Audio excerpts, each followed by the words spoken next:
Hi everyone, my name is Abhiraj Garakapati. Welcome to my YouTube channel Amazing Abhi.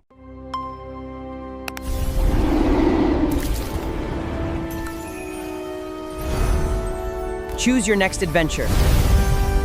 After, Jordan shouts loudly that it was Logan who did it, not Juan, but Logan himself. Seeing Jordan react like this, Logan calmly asks him whether he truly did not know the truth until now. Jordan replies that he did not know for certain, although he had some suspicions. However, instead of suspecting the McLean family, which was technically their common enemy, it was much more convenient to use the situation as an excuse to bring down Juan. Hearing this explanation makes Logan realize something. Jordan had deliberately provoked the first prince in order to force a conflict between the factions.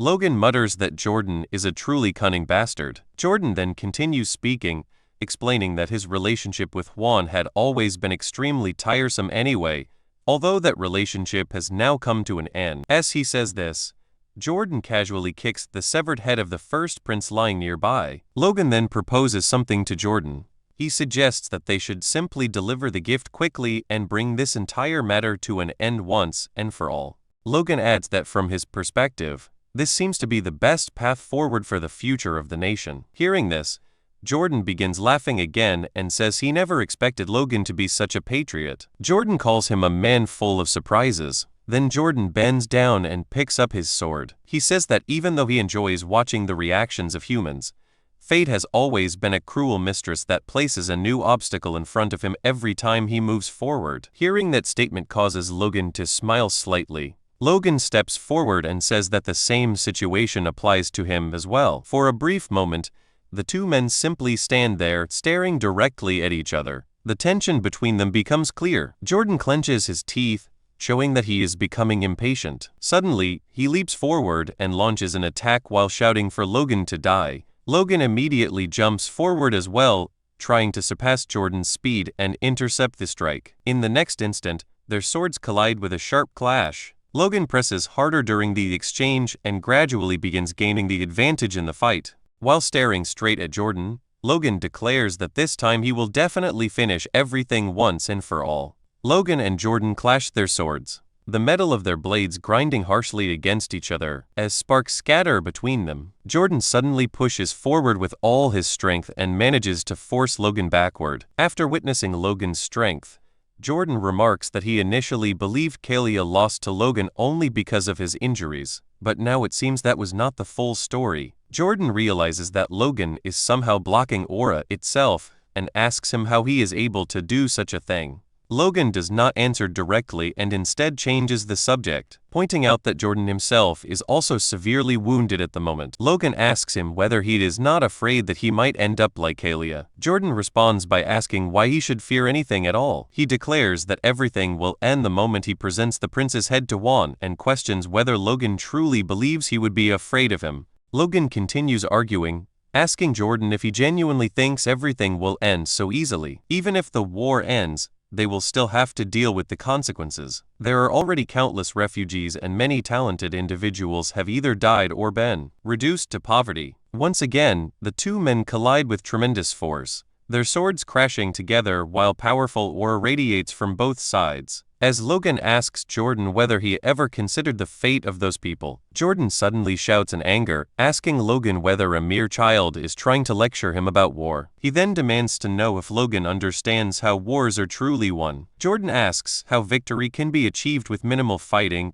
who must be persuaded, and what kind of pressure is needed to force someone to abandon their claim to the throne. As he prepares to bring his sword down on Logan, he says that even the famous Sword Duke himself was unable to achieve such things, so how could Logan possibly believe that he could accomplish them? Jordan then strikes with tremendous power, and the explosion created by the clash can be seen from miles away. Victor and Ronan both notice the blast in the distance and realize that it came from the southern forest. Victor immediately concludes that this must be the place Logan headed toward, and wonders if Logan is currently fighting Jordan Valtraman. While Victor is distracted by this thought, Luther suddenly attacks from behind and demands to know how Victor dares to lose focus during a fight. Victor indeed let his guard down, and he quickly realizes the dangerous situation he has put himself in. Taking advantage of that moment, Luther smashes him hard with his hammer. Seeing Victor struck like that, Ronan and Eileen immediately rush forward to rescue him. However, their attempt proves useless. With a single swing of his hammer striking the ground, Luther unleashes a powerful shockwave that sends both of them flying away. They are thrown backward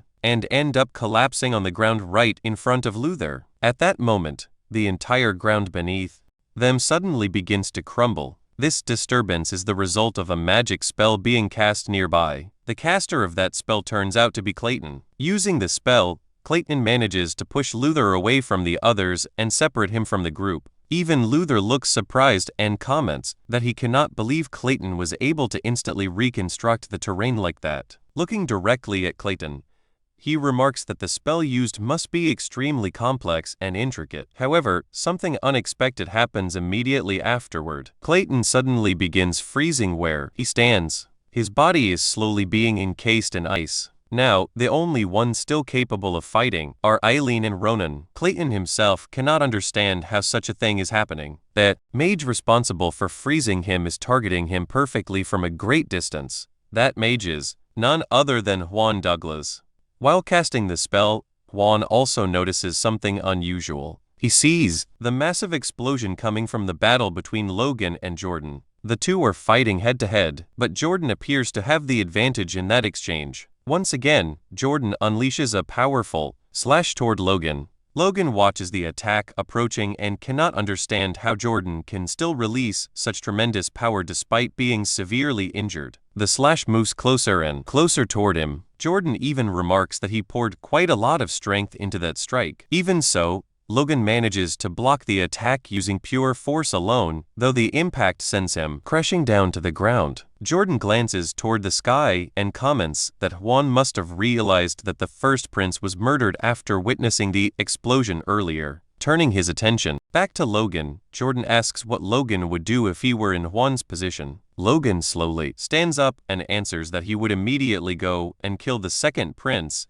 just as Jordan killed the first prince. Hearing this answer, Jordan laughs loudly and says Logan is absolutely correct. Just because Juan's defeat has already been decided does not mean he will simply allow someone else to claim victory. Jordan explains that this has always been the nature of people like them, constantly reaching higher in order to get ahead of everyone else. Looking at Logan, he adds that Logan is no different from them. At the beginning, everything Jordan did was for the sake of his household and for the sake of his country. With unwavering determination, he continued moving forward, but somewhere along the way he climbed much higher than he expected. Everything changed that moment his daughter gave birth to a prince. At that moment, he realized there was still so much more he could achieve, so why should he stop climbing? Jordan leaps forward again, trying to finish Logan. While repeating his earlier question, Logan manages to block the incoming strike once more, but this time, the impact breaks his arm from the sheer force. Jordan continues speaking while attacking, telling Logan that he speaks as if he himself has no greed inside his heart, yet Logan secretly gathered the neutral factions and now plans to place the third prince on the throne. Logan replies that the third prince is far better than the other two useless princes. Hearing this, Jordan thrusts his aura forward, attempting to pierce Logan directly while calling him arrogant and reminding him that he cannot possibly know the future. At the very last moment, Logan manages to stop the attack. Jordan begins laughing again and admits that he cannot deny that the other princes are useless. However, he claims that the king himself is nothing more than a puppet and that men like him, Logan, and Juan are the ones truly pulling the strings behind the throne. Logan calls this nonsense and tries to argue against Jordan's reasoning, but Jordan cuts him off. Standing directly above Logan with his sword nearly piercing through Logan's armor, Jordan asks that if Logan truly believes what he said, then why the Sword Duke refuses to support him. That question briefly shakes Logan's composure. For a single moment, his sword hand trembles. Jordan immediately notices this weakness and raises his leg before delivering a brutal knee strike into Logan's side. The impact is devastating, and Logan is sent flying several meters away from Jordan. As Logan coughs while lying on the ground, Jordan begins thinking about the Sword Duke again and laughs while saying that Felix truly is a different kind of man. According to Jordan, the Sword Duke is someone extremely aloof. The moment he realized Jordan's ambition he simply turned away from him and cast him aside without hesitation. Now that Jordan thinks about it, Logan himself seems to have experienced something similar. Felix once told Logan that Jordan resembled the person Logan is becoming now, and he even asked Logan directly how he could be so certain that he would not end up the same way. Hearing those words, again in his mind irritates Logan. He tells Jordan that he has also seen countless people like that before. Memories of his past flash through his mind. Ambitious and arrogant individuals usually. Before we move ahead, please take a second to like on this video. A like tells me that you enjoyed this topic. Your support helps Amazing Pie grow naturally. They think about nothing except themselves, and Logan has always despised people like that. Despite his injuries, Logan slowly rises to his feet again, preparing himself for another round against Jordan. As the forest around them continues burning from the earlier battle, Jordan lifts his sword high above his head, ready to strike Logan down. However, in the very next instant, Logan suddenly disappears from where he was standing, leaving Jordan completely stunned. At the same time, the ground beneath them begins to tremble. Logan silently thinks about the future he wants to create. At that moment, his bracelet activates, and Logan quietly says that this is the moment. Seeing what is happening, Jordan immediately realizes that something is wrong. Mana from all directions begins gathering around Logan, surrounding his entire body. The energy engulfs him completely, and his wounds begin healing themselves. Logan slowly opens his eyes again, and says that this is exactly why he wants his master to believe in him. Meanwhile, on the battlefield, it appears that a new force has suddenly joined the war. The sight shocks everyone present. Yuan, Kelia, Luther, Ronan, Victor, Patrick, and even Eileen cannot believe what they are seeing. From all directions, a banner bearing the emblem of an eagle becomes visible. The army arriving on the battlefield belongs to none other than the Sword Duke, Felix Esperanza. Felix has personally entered the fight, stating that just this once, he will place his faith in Logan. That is why he expects Logan to prove himself. Felix wants to see with his own eyes whether Logan is truly worthy of making him break his own word. It appears that the only reason Felix came here was the news he recently received. One of his most trusted vassals reported that two opposing forces were both converging on McLean territory. Each side had left only the bare minimum troops behind to keep the other faction occupied, while sending all of their elite soldiers to capture them clean lands. After hearing this report, Felix could hardly believe it. He wondered how those fools could possibly be reckless enough to take such a gamble. Seeing Felix so troubled, the Duke's wife was unsure what she could say that might comfort him. At that moment, a small girl peeked out from behind her dress while covering her face with her hands. The little girl calls out to him by saying she is none other than Stella, the Sword Duke's daughter. Felix immediately picks her up in his arms and says that she has become quite skilled at running around. The little girl keeps calling him Dad and Daddy, and Felix looks at her warmly while saying that Logan may be a troublesome student, but without him, Felix would never have felt such happiness. As he gazes at Stella, the Duke's eyes shine with a warmth rarely seen before. Soon after, Felix gives an order to Louise and instructs him to prepare the knights and the cavalry for departure. He apologizes to his wife and tells her that he must leave, but promises that he will return soon. His wife smiles gently at him, and the two of them embrace each other tightly. She tells him that she and their beloved daughter will be waiting for him to come back safely. Back on the battlefield, Luther notices the arrival of the Sword Duke and becomes visibly excited, eager to challenge him. He leaves Ronan behind and declares that fighting Felix would be far better than wasting time fighting children. Ronan shouts at Luther to stop, but someone else tells Ronan to stop interfering as well. Patrick explains that monsters like the ones present on this battlefield will now be handled by the Sword Duke himself. However, Ronan is still uncertain since he has never witnessed the Sword Duke's strength personally. He cannot help but wonder whether something like this is truly possible. Felix raises his hand and signals his forces to advance. It becomes clear that he has split his army into two groups and launched attacks from both sides simultaneously, catching both Kelia and Juan completely off guard. Juan immediately shouts orders to his soldiers to prepare their defenses. Felix calmly draws his sword, and Juan mutters that he is about to do it. Everyone watching begins wondering what kind of attack he might unleash. Felix points his sword toward the large mass of enemy knights and soldiers while channeling mana into the blade. Then he releases a devastating strike that wipes them out instantly. Their bodies are lifted from the ground and thrown into the air, unable to move as if gravity itself has betrayed them. A rapid series of invisible slashes then cuts through them one after another, without even moving from his spot. The Sword Duke eliminates countless soldiers. His sword soon becomes drenched in blood. However, Felix soon notices something unusual. Juan is attempting to trap him inside a prison of ice using magic. At the same time, Luther charges from behind, swinging his hammer in an attempt to strike Felix down. While Kalia joins the attack using his wind aura, Felix is suddenly assaulted from 3 different directions at once. Even so, it is still not enough to stop him. With a single swing of his sword, Felix shatters Juan's magic and simultaneously wounds both Luther and Kalia. The two of them are thrown backward while struggling to regain their footing. Felix calmly dismounts from his horse and asks the 3 of them why they do not simply call Jordan. If they truly believe they cannot handle him, Luther turns toward Juan and angrily asks whether he is even using his magic properly, since Felix clearly is not bound by it at all. Juan, who is visibly exhausted, responds by asking Luther whether they think they could have lasted this long without his magic and tells him to focus on the battle instead of complaining. While watching Felix closely, Juan begins thinking to himself. He wonders what happened to Felix's promise of remaining neutral. Did Logan somehow convince him to break that promise, or did Felix's promises never mean anything to begin with? Felix nods calmly and looks toward Juan before saying that he could never face Stella again if he allowed his student to die like this.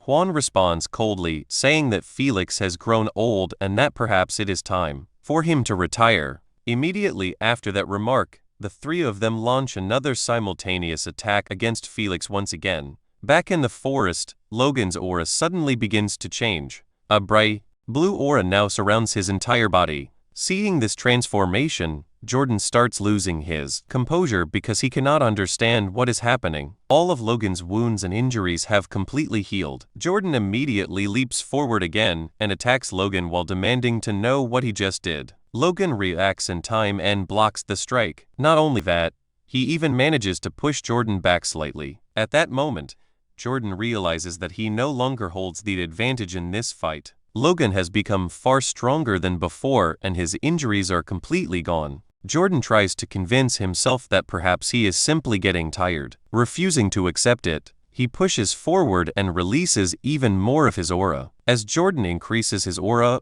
Logan begins to notice something unusual. He quickly jumps backward and creates distance between them. Looking down at his own hand, Logan remarks that the heavy pressure he feels in the air is coming from far away, yet he can clearly sense it. That pressure belongs to Felix's Force Blade. Jordan notices the smile appearing on Logan's face and immediately tries to surprise him with a sudden strike aimed directly at his head. However, Logan blocks the attack once again.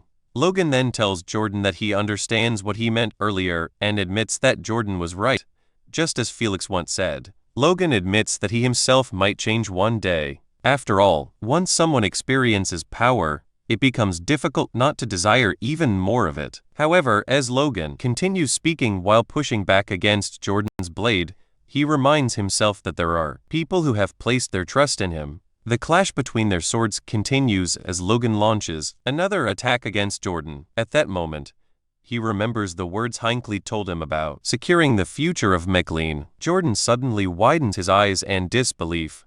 Logan is preparing to use the Force Blade against him. This is the moment Logan must prove himself and show that he was never acting selfishly. Every single one of the expectations and beliefs placed on him now feels like a heavy weight pressing on his shoulders. Because of that, Logan cannot betray their trust. Hearing Logan continue speaking, Jordan angrily shouts for him to stop talking and just burn. At the same time, Jordan releases a massive surge of aura and rushes forward to deliver the. Before we move ahead, please take a second to share on this video. Sharing helps this video reach friends who may also enjoy anime, gaming, travel, cricket, chess, career basics, or personal stories. Your support helps Amazing Apai grow naturally. Killing blow. Logan raises his blade and prepares himself. Just as Jordan swings his attack, Logan suddenly dodges and leaps high into the air. Jordan immediately realizes what is about to happen. From above,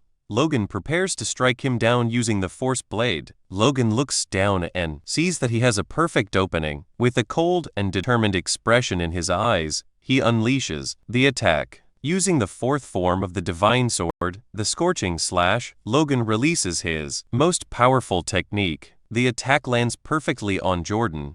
Jordan screams in agony and demands to know what just happened. While staring up at Logan, he cannot understand when Logan even managed to move above him or why his own aura is losing against what he calls that weakling's force. In the next moment, a massive explosion erupts and engulfs everything around them. Seeing the explosion from a distance, Ronan wonders whether it was caused by his brother. Eileen, however, is only worried about Logan's safety. When the smoke clears, it appears that Logan walks away from the explosion without any injuries. He looks down at his sword and remarks that the timing was perfect. Lux's time acceleration is a skill that he cannot use repeatedly in a short period, which is why he saved it until the very end. The fourth form of the Divine Sword, the Scorching Slash, allows Logan to move at 3 times his normal speed and cut through aura itself.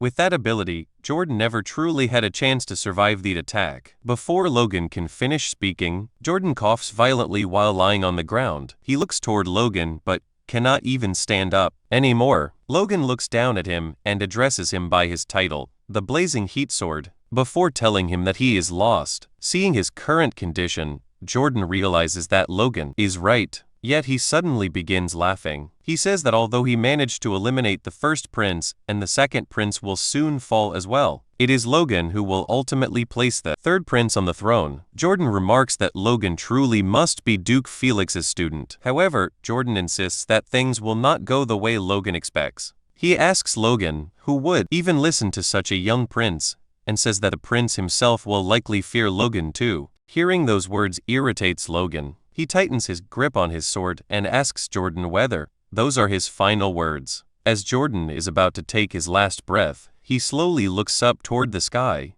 Calling Logan a bastard one last time, he tells him to move aside. In his final moments, Jordan says that he simply wants to look at the sun. Back at the castle, the war still has not ended. On the battlefield, a group of golems armed with heavy maces are fighting the knights belonging to the second prince. Whoever is controlling those constructs clearly is not holding back. Seeing the destruction they are causing, one of the enemy knights becomes frightened, but his comrade tells him to pull himself together. The knight explains that the Mana Stone is always the weak point of a golem, so if they simply destroy it, the construct will collapse. However, that assumption quickly proves useless. The particular golem they are facing does not appear to have any Mana Stone at all. Just as the soldier begins insisting that there is no way a golem could exist without one, the massive mace swings toward his head. In the very next instant, the knight is sent flying several meters away while blood splashes across the ground. The golem responsible for this destruction is being controlled by Clayton, demonstrating the terrifying ability of a sixth circle mage. Clayton calmly orders his golems to push forward and crush the remaining enemy knights. Meanwhile, one of the knights complains about those troublesome mages just as Eileen suddenly lands behind him. With a single swift strike, she cuts him down instantly. Eileen notices that their enemies appear shaken after the arrival of the Sword Duke. While thinking about their next move, she quietly hopes that if Logan can just return safely, then everything will finally be resolved. Suddenly, someone approaches from behind her. An enemy knight steps forward and observes that Eileen has excellent armor and a fine sword, concluding that she must be one of the elite warriors of the McLean family. In his small and greedy mind, he imagines that taking her head will earn him a reward. Tightening his grip on his sword, he prepares to attack her from behind. Unfortunately for him, just as he is about to strike, Logan suddenly lands directly on top of him, crushing the knight without even realizing it. Logan does not even notice what he landed on, because his attention is immediately drawn to Eileen. Seeing Logan alive and standing there fills Eileen with joy. She runs straight toward him and says that she is relieved to see him safe.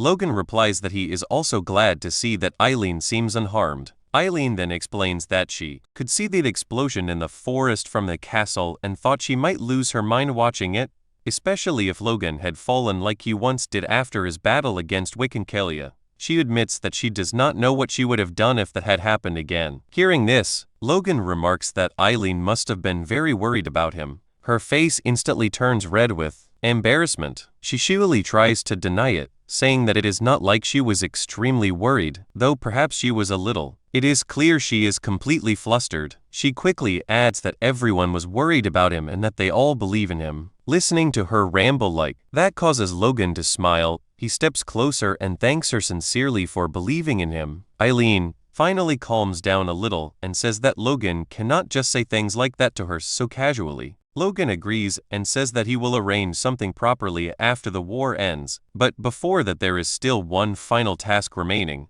Logan suddenly raises his voice and shouts for everyone standing on McLean's soil to listen carefully. He declares that he, Logan McLean, has personally taken the head of Reuter von Grandia, the first prince, and Jordan Volterman. When the soldiers see the blood-stained bag he is holding, both Kalia and Luther are left completely speechless. Even Juan struggles to believe that Logan truly defeated Jordan. Logan continues speaking loudly, announcing that their coalition has failed and that the fighting should end. Immediately, the soldiers of the Volterman faction begin murmuring among themselves, wondering if they have really lost the war. During this moment, someone begins releasing aura, insisting that a mere kid like Logan could never defeat an aura user like their lord. Suddenly something happens. A powerful force presses down on all of them and drags the soldiers to the ground. This overwhelming pressure comes from a Force Blade user, and it is Felix who steps forward. Felix announces that anyone unwilling to surrender is welcome to challenge him personally. If they wish to continue fighting, he will deal with them himself. After witnessing this display, the soldiers no longer dare to speak. Soon the House of Fractals, led by Anthony, declares that they will stop fighting and lay down their weapons. Juan looks around at the situation in disbelief.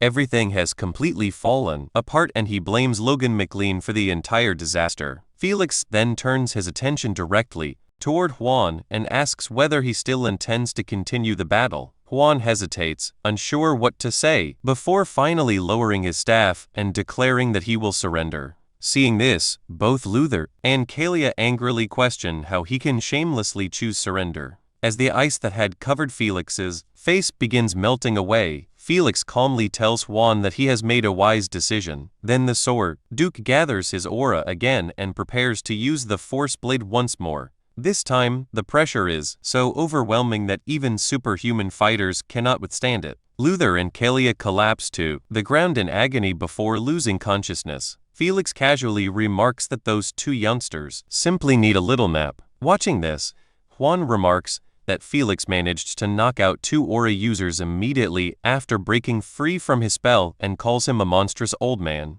Juan then begins thinking that for now he should retreat and wait for another opportunity to eliminate Logan McLean. Unfortunately for him, Felix seems to have different plans. When Juan mentions surrender, Felix responds that he finds that idea rather amusing. Juan becomes visibly frightened. Felix tells him that he can easily read everything written on Juan's face. Then Felix raises his sword. Juan nervously asks what he is doing, and Felix calmly replies that he never intended to allow either him or Jordan to live. Juan desperately begs for mercy, but Felix coldly tells him that they will meet again in hell. Juan's final word is a plea for mercy, but none comes. Felix cuts off his head and the body collapses to the ground. Now Felix stands alone on the battlefield as the only one left among the three superhuman fighters. At that moment, a familiar voice calls out from behind him. Logan runs. Before we move ahead, please take a second to like on this video. A like tells me that you enjoyed this topic. Your support helps Amazing Apai grow naturally. Up toward Felix. Clearly glad to see him.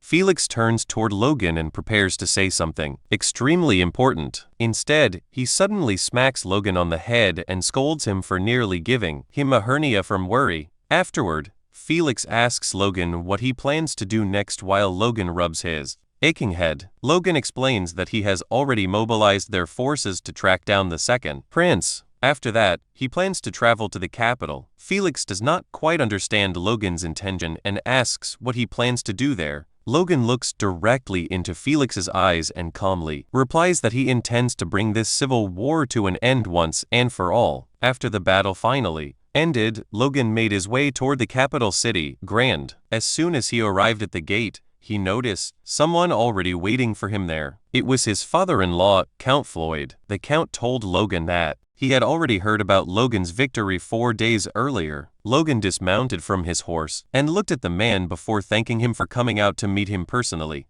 Count Floyd smiled warmly at the sight of Logan standing nearby. Eileen could not hide the blush on her face, while Ronnie laughed when he noticed her reaction. Victor, on the other hand, seemed completely unaware of what was happening around him. Count Floyd then explained that the story of Logan's victory had already spread throughout the capital city, which meant that even the royal guards would not dare try to stop him now. Logan nodded and replied that if that was the case, then they should move forward. There were still things left to settle.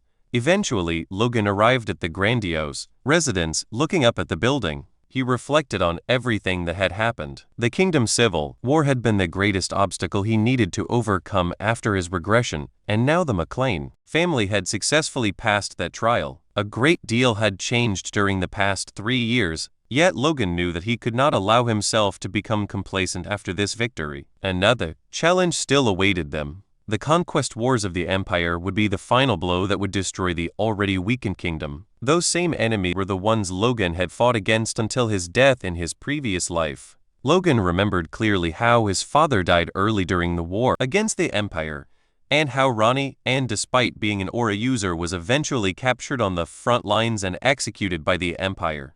Back then, the king had even used Ronnie as a distraction while he escaped. Logan quietly swore that such a thing would never happen again. According to the memories of his past life, the war against the Empire should begin in 6 or 7 years. However, the future of the kingdom had already started to change. While Logan was thinking about all this, a man hurried toward him.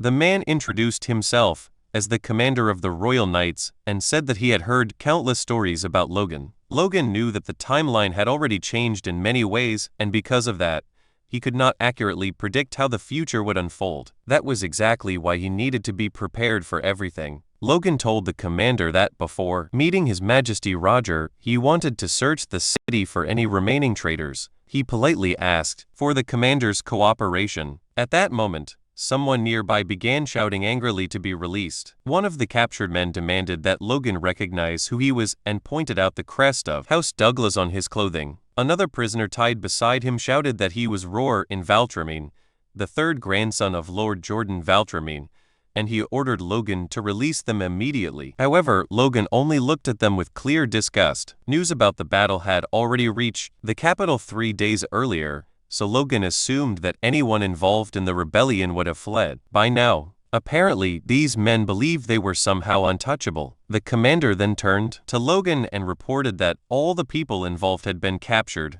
Although the residences of Count Talos and the Wolves were empty, the commander suspected that those 2 families had already escaped. Logan briefly thought about Riena and concluded that the Sly Fox would never have stayed behind in the city. Without hesitation, Logan gave the order to execute all of the captured traitors. The moment they heard the command, every prisoner immediately began begging for mercy, suddenly addressing Logan respectfully as Lord, and completely forgetting the noble titles they had been boasting about moments earlier. Some of the soldiers hesitated when they heard those desperate pleas, but Logan showed no sympathy at all. In his eyes, these people could never be trusted again. The executions began without delay. Afterward, Logan asked whether everything had been confirmed. Victor stepped forward and told him that it had already been done. Every blood relative of the traitors had also been eliminated. Logan nodded before announcing that their next destination would be the royal palace. Victor looked confused and asked what Logan meant by that. Logan instructed the commander of the Royal Knights and Count Floyd to bring the first prince, the second prince's children, and all the older aristocrats hiding inside the royal palace to one place. Count Floyd hesitated and asked Logan if such a decision was truly acceptable and whether the Sword Duke had approved it. Logan calmly replied that this was necessary and that he alone would take full responsibility for it. Hearing this, the commander of the Royal Knights could hardly believe what Logan was about to do.